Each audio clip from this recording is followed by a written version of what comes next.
One of the things you're going to want in Palworld is an absolutely fantastic base. One that is beautiful and yet doesn't cripple you later in the game. To simplify it, raid security and endgame resource acquisition. The reason why these things are so important is they are the inevitable truth that you'll eventually have to face.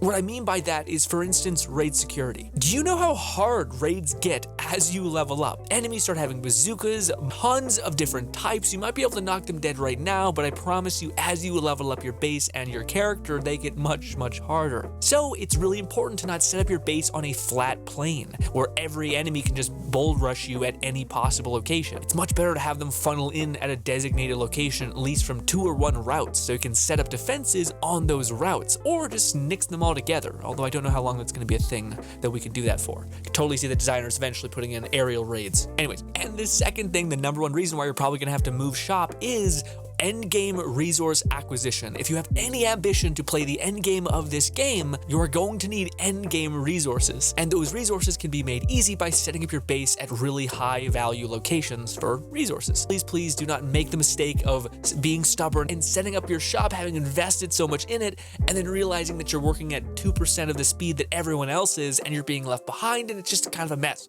Don't do that. Again, I'm here to tell you, you can have it all. You can have a place that looks goddamn so wonderfully gorgeous and swamped with resources like you wouldn't believe. So before we get into the base, here's some things I wish I knew when I was learning all this. First of all, you can have up to 3 bases in Palworld. The first base you get right out the hop, but the second base is given to you when you reach base level, not your character's level, your base level up level to 5. That gives you your second base. Your third base is then given to you at level 15, and you cannot get to level 15 until you are level 35 or so. It's around level 35. You unlock the final upgrade thing that you have to place in your base in order to get the check to level up your base. It's weird, but that's how it is. So you have to get to level 35 in order to get you access to your third base. One last thing I wish I knew about my bases. You can set up your base without you necessarily being raided constantly at that location. I think it works on how much you have invested in that location. That becomes a high priority target for you to be raided. It also could be you storing items, because that's how raids work. People try to get to your items, take them away from you, and store them off. That's why it's important to kill things, and again, not to get raided, so you're not losing your resources that you're farming. But you can set up your shop and just leave it, and also have an amazing teleportation location. Awesome. Super good, especially for places that don't have a teleportation point. The last thing to note is that some of these locations are unraidable because the only way for you to get to them is to fly to them, which is pretty chill. As long as you can teleport to your base, it's pretty easy to get to it. But that also means in order to get to the base, you need to have unlocked a bird, which the first flying mount that you can get access to is around level 15. It's like a bird thing. Probably already have a flying mount, but I just thought I'd throw it out there for people who are brand new. All right. Finally, let's get into the locations and why they're so damn good. The first base, I'm happy to say that I actually found. I'm surprised I happened upon it. It had everything that I wanted, especially when it comes to layout. It is located here on the map. It's a straight shot right at the beginner area. And this location, to me at least, has it all. It has probably the highest density of trees and ore that you're gonna ever need. And the structure of it is just flat enough and just malleable enough to where you can actually get a lot out of this whilst maintaining freakish beauty. The fact that it's not on this weird plane, it kind of dips into a lower kind of crevice where you can put your ranch, which looks beautiful, and your breeding pen and all that kind of stuff. It's one of the more aesthetic places, I think, especially with the red autumn, dude. I love the look of it so much. And as far as raiding safety is concerned, it's actually pretty good. There's only 2 routes that usually enemies ever come at you from. Easy routes that you can just block with some stone walls. And one of the best defenses for raids is just having a stone wall thick enough to where you can run around with your mount and then just spam AoE abilities because they all jump up in a cluster anyway. But if there was a weakness, it'd probably be the defense. There is still 2 locations instead of 1 or none to defend. So there is that. I adore this base, but I will say it really makes me want the devs to give us just one more base to be able to set up. The reason why is because there is an argument to not use this base because it is right near a teleportation point. So this massive cluster of trees and rocks can be accessed just by you teleporting to this teleportation point, and then you just get access to the rocks, unlike it being in the middle of nowhere and you have to fly to them. So there is one notch against this base, not because it's not good, but just because you can get to it pretty easily because it's right beside a teleportation point, fast travel point, I mean. But the red autumn, man, it's just so beautiful. anyways, next base. This next location is probably the one that you're gonna set up shop in, because who doesn't love this golden autumn color? This map I first learned about from a lovely creator called Moxie, big from the Borderlands community, great content all around, but this location has like perfectly flat ground, which makes it so that it's really easy for your AI to path around, which is really valuable, especially at endgame when you're trying to get these systems going at 100%. Not only that, but its defense is actually extremely good as well. They only really come from this upper mountain here in which you can wall off. So I'm trying to show you guys with me holding up this wall. And if you just put down a bunch of foundations, AI tends to get jumbled anyway.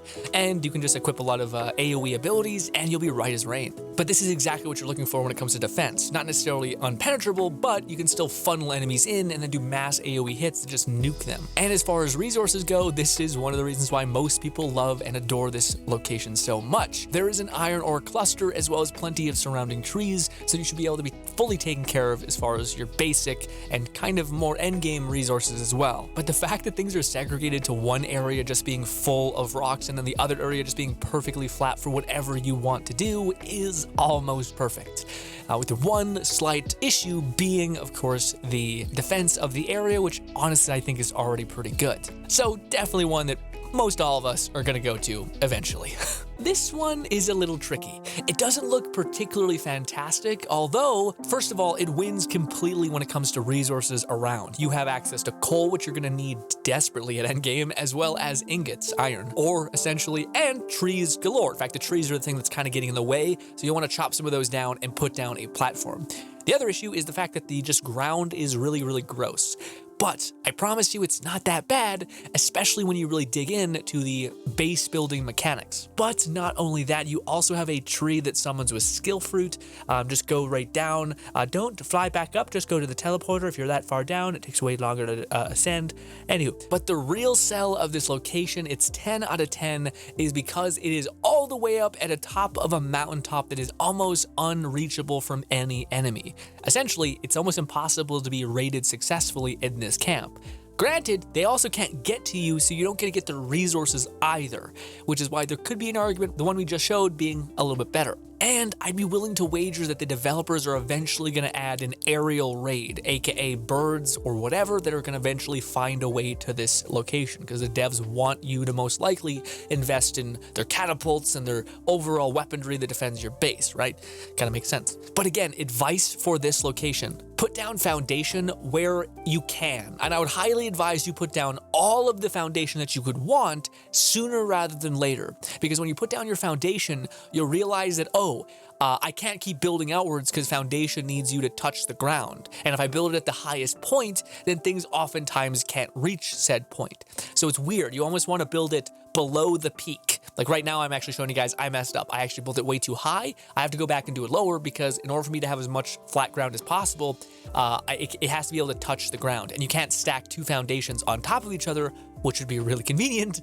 You cannot. So yeah, you gotta work in this weird system. I'm assuming they'll eventually upgrade the buildings. So if you are 5 months in the future, you're probably okay. The building has likely been fixed. Fingers crossed, it's soon. But that's just something to consider, at least right now. But all in all, definitely a location that you should at least consider when it comes just for the pure resource gain that you'll get. Also, quick fourth one. I just this is probably not gonna.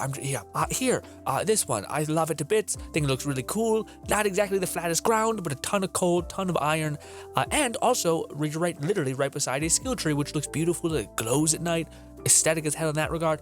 And it's flat enough to where you could still build platforms and have them all uniformly flat, which is pretty sick. Lastly, you also have this beautiful mountain off in the distance, and overall just has a nice peaceful vibe. This is in the bamboo area of the world, so of the map, so you might just fall in love with that. And ladies and gentlemen, yes, just quick little bonus one. And lastly, these two locations, which are amazing honorable mentions, which are fantastic. They actually have really good resources that are endgame based resources. But like you guys can see, both of these locations that you have to pick from are really, really good, but you only have access to 3 bases. So there's a little bit of a conundrum here that I want to talk to you guys about at the very end of the video. So here's the problem. Yes, you have 3 bases you can plop down. Awesome. I really hope the devs again give us 4, because that would just solve our problem. But right now, you have a choice between this location, this location, this location, or even these two locations, which are equally as good. Granted, you have to wear certain clothing to exist in them. But by placing down your third base, you lose access to an infinite teleportation point at any point on the map. And that's a tough sell. That's where I think it's probably beneficial for you guys to have 2 bases and not 3, using the third base as kind of a teleportation point to jump to certain locations that are really high value for what you need at the time.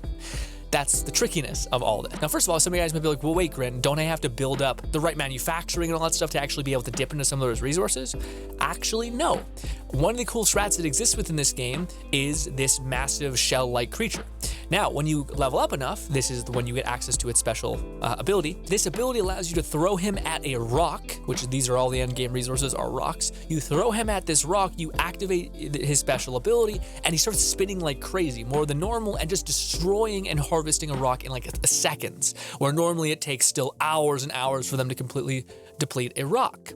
Now, that's good, but eventually the thing is going to go on cooldown, and that little spike of power is going to be gone, right? Well, not so right. Actually, if you take your Pokemon, take him out of your inventory, and then put him back in like I'm doing right now, it resets the cooldown. And you can only do this when you're near one of your bases, because that's how you trade out pals. So, this is essentially a really good resource farm.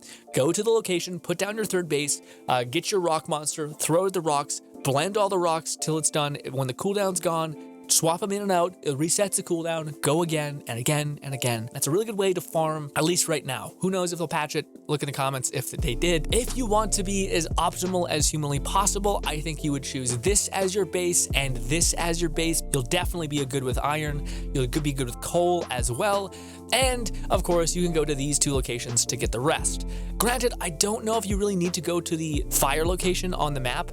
The reason why is because if you go to this location right beside the tower, it is literally filled with things like sulfur. And also sulfur is not nearly as heavy as ore or ingots, so you can just kind of be okay with that as well.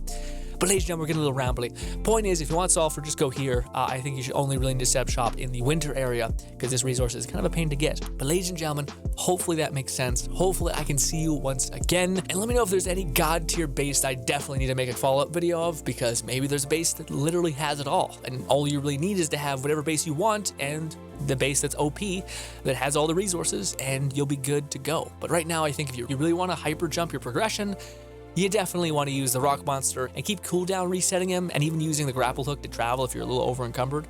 Although you can put down a box and it's not going to cause you to get raided 20 times or anything like that. I really hope they give us a 4th base so that we can literally have it all. Have the 3 bases that do a lot, and then have the 4th base that can kind of get us to where we want to be. Hopefully you guys enjoy the rest of your day. We stream this game in ungodly amounts. I'll be playing it for probably months and months and months in the future, so hopefully you're ready for that ride. Thank you once again, and goodbye, my friends.